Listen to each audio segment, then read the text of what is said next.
नमस्कार दोस्तों, सभी लोगों को मेरा नमस्कार। मैं दिनेश कुमार रजक, एथलेटिक कोच झांसी। मैं झांसी मंडल एथलेटिक में 18 वर्ष के एथलेटिक कोचिंग दे रहा हूँ, परंतु माननीय प्रधानमंत्री, माननीय मुख्यमंत्री इस समय हमारे खेल पर बड़ी मेहरबान है, क्योंकि ओलंपिक 23 जुलाई से चालू हो जाएंगे। इसलिए उन्होंने, माननीय प्रधानमंत्री ने सभी ओलंपिक खिलाड़ियों का सम्मान किया और अच्छे से उनके बारे में, तैयारी के बारे में पूछा गया कि आप लोगों की तैयारी कैसी है। और इस समय पिछले ओलंपिक से अधिक मेडल आने की उम्मीद है हमारे यहाँ, क्योंकि इस साल भारत ने बहुत अच्छी तैयारी करी है हमारे खिलाड़ियों द्वारा। और ओलंपिक में माननीय प्रधानमंत्री इस समय हर खिलाड़ियों का विशेष रूप से जानकारियाँ ले रहे हैं। यही कारण हमारे माननीय उत्तर प्रदेश के माननीय मुख्यमंत्री वह भी खिलाड़ियों के बारे में प्रधानमंत्री द्वारा उनकी नीतियों पर चलते वह भी हमारे खिलाड़ियों से जानकारियाँ ले रहे हैं। और हमारे उत्तर प्रदेश के खिलाड़ियों ने खेल के बारे में कई जानकारियाँ माननीय मुख्यमंत्री को दी और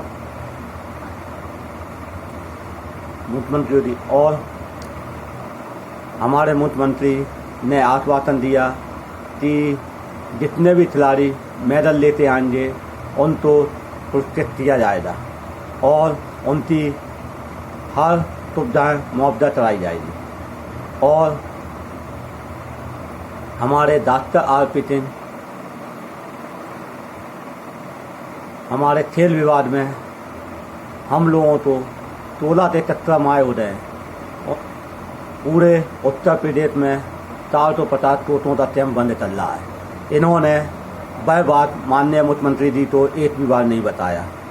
अगर यह बात डॉक्टर आर.पी. सिंह मुख्यमंत्री को बता देते तो आज डॉक्टर आर.पी. सिंह शायद सस्पेंड भी हो जाते, क्योंकि 16 महीने से हम लोगों का परिवार कैसे चल रहा है।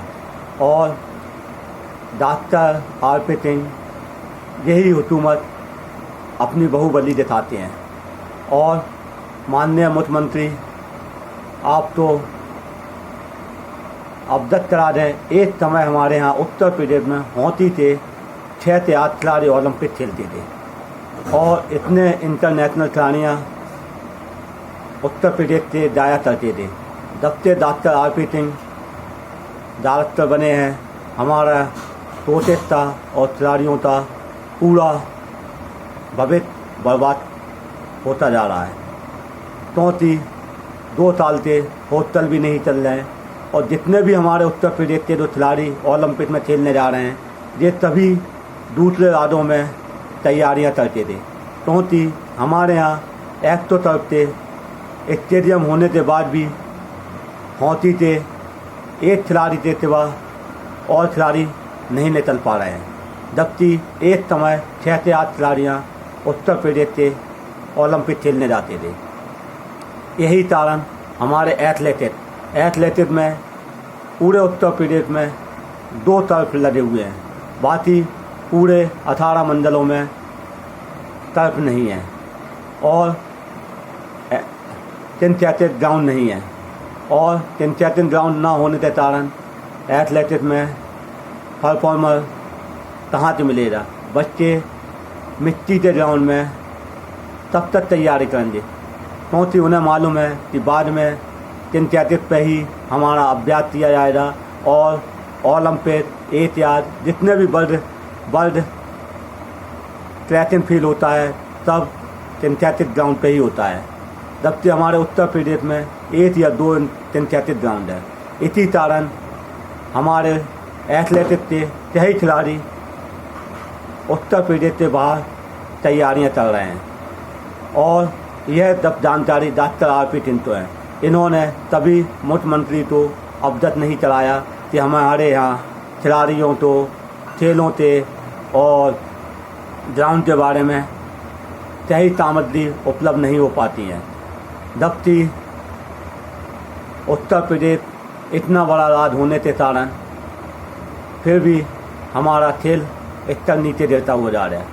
माननीय प्रधानमंत्री आपसे निवेदन है और माननीय मुख्यमंत्री आपसे निवेदन है, अगर उत्तर प्रदेश में सरकारी विद्यालय की जगह सरकारी स्पोर्ट विद्यालय भी बन जाएं और हर ज़िले में एक सरकारी विद्यालय स्पोर्ट के जिस दिन हमारे उत्तर प्रदेश में हो जाएगा तो उस दिन हमारे उत्तर प्रदेश में प्लानिंग के कारण 12 से 18 साल 2 खिलाड़ियों की तैयारियां हुई थी। उसी के आधार पर हमारे यहाँ 24 और 28 में जो ओलंपिक होना है उसमें अधिक से अधिक मेडल मिलने की उम्मीद हो जाएगी।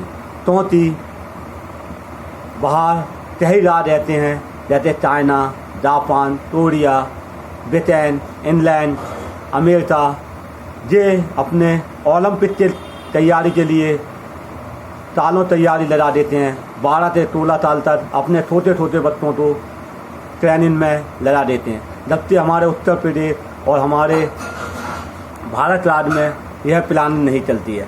जबकि 2015-16 में माननीय खेल मंत्री राज्यवर्धन सिंह राठौर जब हमारे यहाँ आए थे, उन्होंने एक खेलो इंडिया की स्कीम बहुत अच्छी स्कीम निकाली थी।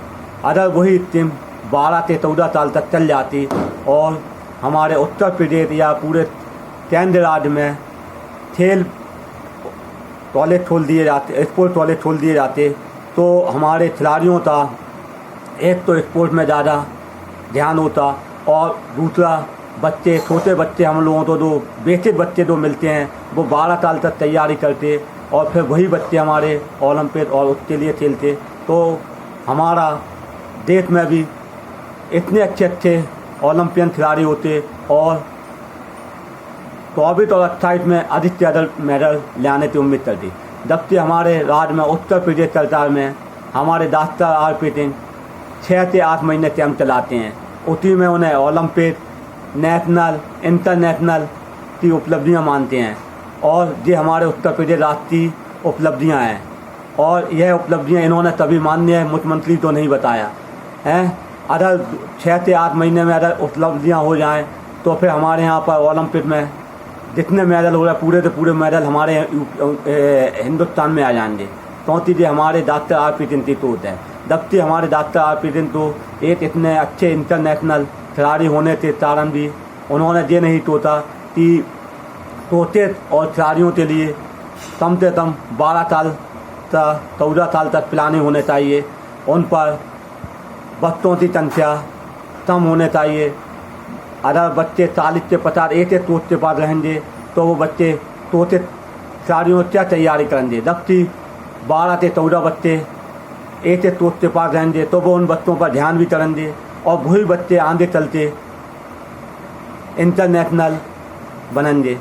और हमारे डॉक्टर आर.पी. सिंह वो तो तभी सोचते कहते हैं कि आप लिमिटेड संख्या 40 से 50, उसके बाद संख्या बढ़ाओ। संख्या बढ़ाने का मतलब ये नहीं है, हमें खिलाड़ी तैयार करना है, हमें प्लानिंग करना है। हमारे 2024 और 28 में जो ओलंपिक होना है उनकी तैयारी करना है, उनकी प्लानिंग करना है। और इन्हें डॉक्टर आर.पी. सिंह 4 से 6 महीने कैंप चलाने के बाद फिर तोते 2 जहाँ हैं वो बाहर चला जाता है और एक कारण हम लोगों से उपलब्धियाँ मानी जाती हैं और इसी कारण हमारे खिलाड़ियों का और तोते का भविष्य ऐसे ही खराब डॉक्टर आर.पी. सिंह चल रहे हैं। और इसी कारण हमारे उत्तर प्रदेश के जो अच्छे खिलाड़ी होते हैं, इसी कारण वो उत्तर प्रदेश के तोतों को छोड़ते बाहर के तोते के पास तैयारी करने चले जाते हैं और डॉक्टर आर.पी. सिंह तो इन खिलाड़ियों से कोई फर्क नहीं पड़ता, क्योंकि डॉक्टर आर.पी. सिंह अभी माननीय मुख्यमंत्री ने सभी विवादों से ट्रांसफर लिख निकाली थी कि 2 से 3 साल जितने भी हो रहे हैं उनका ट्रांसफ़र किया जाए। डॉक्टर आरपी सिंह ने ट्रांसफर तो किए मतलब उनके किए जिनके उन्हें कमीशन नहीं मिलता, और जहाँ पर निर्माण कार्य चल रहा है, जहाँ निर्माण कार्य चल रहा है उनसे कमीशन लेना है, उन अधिकारियों तो उन्होंने ट्रांसफ़र नहीं किया, और जिन कर्मचारियों का ट्रांसफ़र किया है उनका ना तो उनसे निर्माण में पैसा मिलेगा ना वो मिलेगा, इसलिए उनका ट्रांसफ़र दिखाने के लिए, माननीय मुख्यमंत्री को दिखाने के लिए उनका ट्रांसफ़र कर दिया। ये डॉक्टर आरपी सिंह कमीशनवादी के चक्कर में हमारे स्पोर्ट को पूरा बर्बाद करने में लगे हुए हैं, और खेल के साथ साथ छोटे खेल खिलाड़ी सबका भविष्य खराब करने में डॉक्टर आरपी सिंह का बहुत बड़ा हाथ है। माननीय मुख्यमंत्री जी इस ओर अभी ध्यान नहीं दे रहा है, जिस दिन इस ओर ध्यान देंगे तो माननीय मुख्यमंत्री जी को मालूम पड़े आएगा कि छोटे लोग सही हैं और डॉक्टर आरपी सिंह गलत हैं। धन्यवाद। जय हिंद, जय भारत।